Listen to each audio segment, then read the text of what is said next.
Bienvenidos a Es Real, este programa en el que siempre queremos hablar de ese Dios cercano, sencillo, que se nos manifiesta en la cotidianidad de la vida.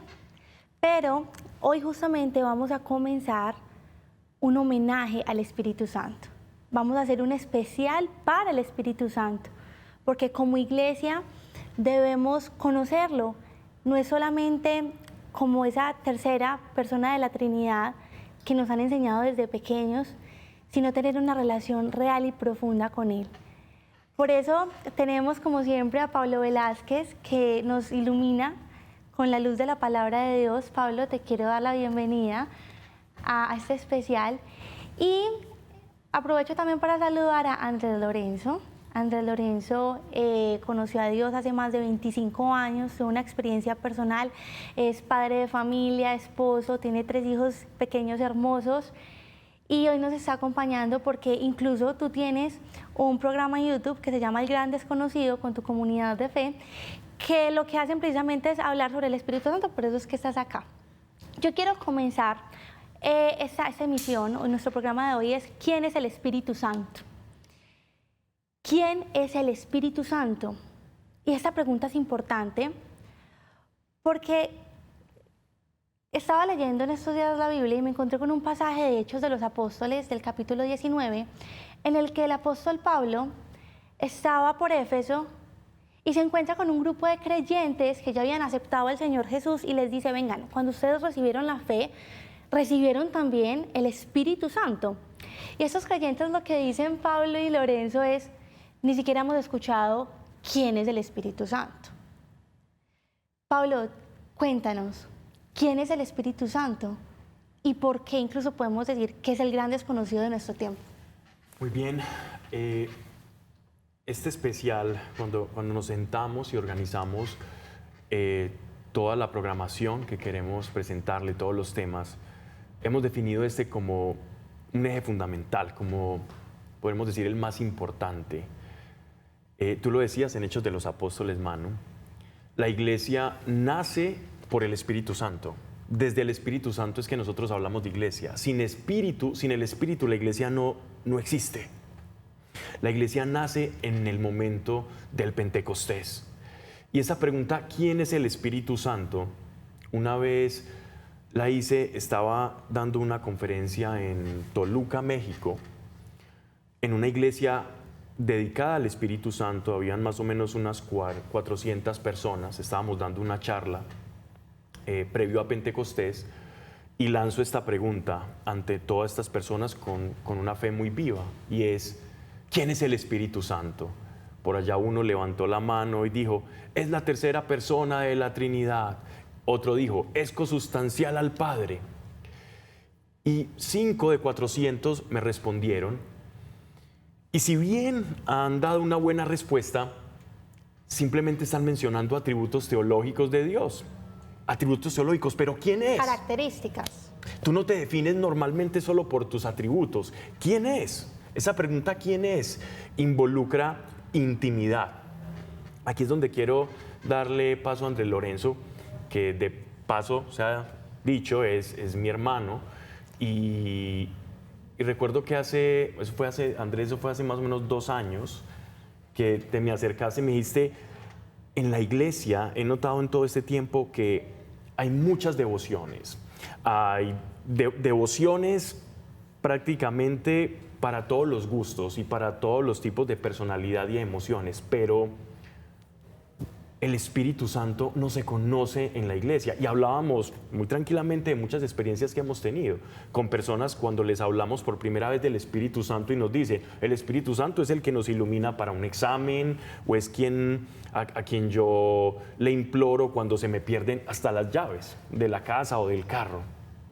Y tenemos desdibujado o desconocido a esa gran persona que es el eje fundamental de la obra de Cristo, es el que consuma la obra de Cristo aquí en la tierra. Y gracias a eso, recuerdo que me has dicho, necesitamos hacer un programa, hacer algo audiovisual que honre, que dé honor al Espíritu Santo, y ahí es donde quiero que nos cuentes qué has sacado de toda esa experiencia con el Gran Desconocido. Sí, antes de la experiencia quiero irme más atrás para tratar también de responder la pregunta que nos hacía Manu de quién es el Espíritu Santo y por qué es la importancia.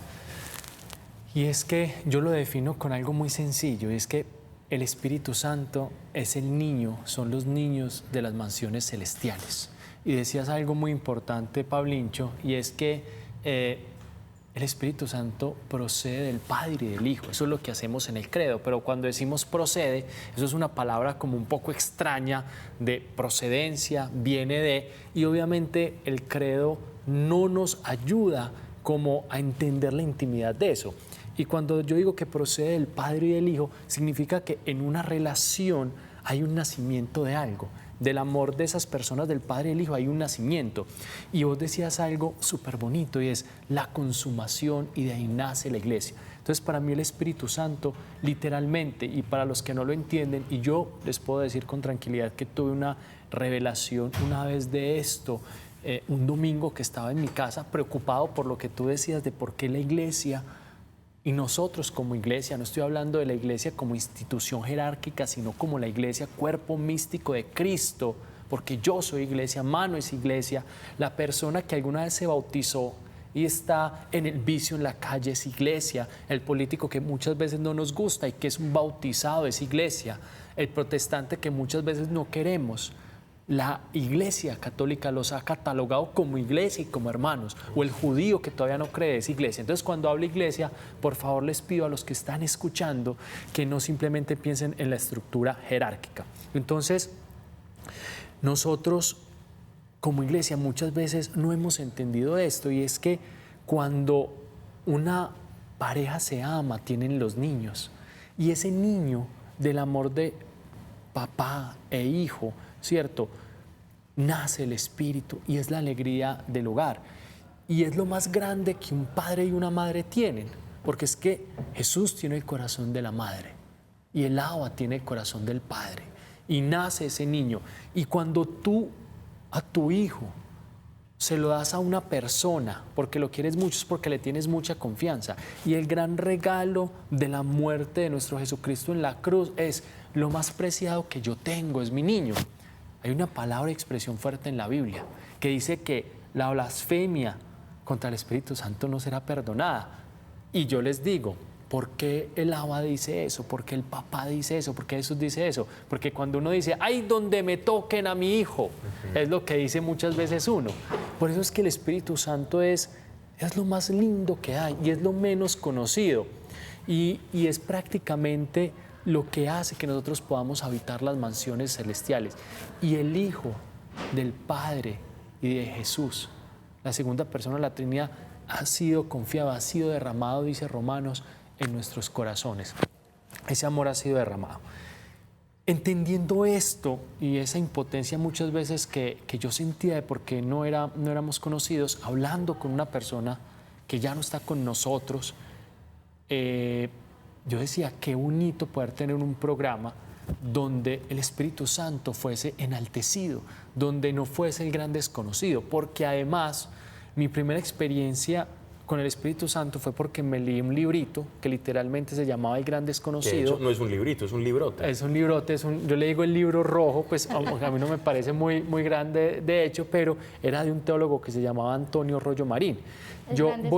Exacto, que se llama El Gran Desconocido, y por eso hicimos un programa que hacía honor al Espíritu Santo y donde contábamos esos testimonios del Espíritu, cómo el Espíritu Santo actúa de manera real en la vida de las personas y cómo por el Espíritu Santo debemos caminar en alegría, en confianza, en paz, pero caminar y escribir y seguir escribiendo los hechos de los apóstoles, porque yo estoy seguro de algo, y es que los hechos de los apóstoles se siguen escribiendo. Y hay un libro que también me llamó mucho la atención que se llama Los Hechos de los Apóstoles de América, que son igual o más de impresionantes que lo que pasó en Pentecostés. Entonces muchas veces la gente se asombra y se asusta porque la sombra de Pedro sanaba. Pero cuando uno ve cómo fue la evangelización de Norteamérica, de Centroamérica y de América Latina, por lo cual nosotros somos creyentes, los signos que se hicieron en la evangelización de América fueron más grandes que los signos que se hicieron en la evangelización en los tiempos bíblicos. Y eso es lo que a la gente se le perdió. Y eso es obra del Espíritu. Es que miren, televidentes y chicos, yo esta semana lo conversaba con mi papá. Y mi papá me decía, Manu, desde chiquito a mí siempre, yo sabía cuál era el papel del Padre, Padre Creador, Dios Padre. Supe cuál era el papel de Dios Hijo, Salvador, nuestro Señor Jesucristo, pero nunca me enseñaron sobre la tercera persona, qué hacía la tercera persona, que es el Espíritu Santo. Y él me dijo, y yo pude experimentar a Dios realmente en mi vida hace 2 años. Mi papá es una persona ya adulta, pues es un adulto. Hace 2 años, cuando empecé a conocer quién era el Espíritu Santo. Y ahí yo pude experimentar realmente a Dios, cuando empecé a tener comunión con el Espíritu, con esa tercera persona de la Trinidad. No es una energía, como muchas sectas lo dicen, no es una especie de nubecita, es una persona. ¿O cuál es su naturaleza? Muy bien, yo creo que aquí Andrés nos abrió la caja de Pandora y tocar muchos temas. Mira lo que una pregunta simple puede hacernos reflexionar sobre nuestra fe. ¿Quién es el Espíritu Santo? Podemos definir al Espíritu Santo por sus atributos, es la tercera persona de la Trinidad, o por los dones, o por su acción. Pero yo quiero ir, y ya para responder tu pregunta, que yo sé que esto nos interesa a todos, porque el Espíritu Santo queremos honrarlo definiendo verdaderamente quién es Él. Y cuando yo pregunto quién es, estoy apuntando a qué tipo de relación tengo con Él. Qué tristeza es relacionarme con un papá por sus atributos o simplemente con una definición técnica. No. Quien puede responder esa pregunta es aquel que tiene una relación con el Espíritu Santo, porque es tu amigo. Y esa es la forma en la que Él nos quiere conocer. Él quiere conocerte como amigo. Él quiere que le conozcas. Él dice... Los apóstoles, cuando comenzaron a sentirse solos, cuando perdieron a su Señor, a su rabino, a su maestro, ellos quedaron con un vacío muy grande en su corazón. Este vacío era el vacío de haber pasado 3 años con Jesús. Imagínate tú, caminar con el autor y consumador de la fe, viendo milagros, aprendiendo todos los días, hasta de la forma de caminar de su maestro. Y una vez pierden ese maestro, ese vacío que queda en ellos hace que empiecen a tener una tristeza, a elaborar un duelo, ¿no? Pero Jesús les dijo, no tengan temor, no estén tristes, porque no estarán solos. Yo les dejaré a alguien que les va a llenar ese vacío. Él dice, llenará ese vacío, Andrés, Manuel, a quienes nos ven como el Paráclitos, el abogado, el que te va a dar consuelo. Esa es la manera en que Él llena ese vacío. Pero para que le conozcas, Dios quiere que conozcas su espíritu. Miren, cuando nosotros, antes de nacer de nuevo, cuando nosotros recibimos el bautismo, recibimos también la efusión del Espíritu en el bautismo. Eso está en el catecismo. Pero luego confirmamos, en la confirmación, pero se llama confirmación, confirmamos aquello que recibimos en el bautismo. Allí hay una acción mucho más plena del Espíritu Santo. Te quiero interrumpir ahí, Pablo, porque acabas de decir, hay una acción del Espíritu Santo. Vamos a ir al corte y cuando regresemos yo quiero que esa acción que hemos hecho como este marco teórico, Andrés Lorenzo nos cuente esa acción en su vida cotidiana, cómo lo ha visto reflejado. Muy bien, súper.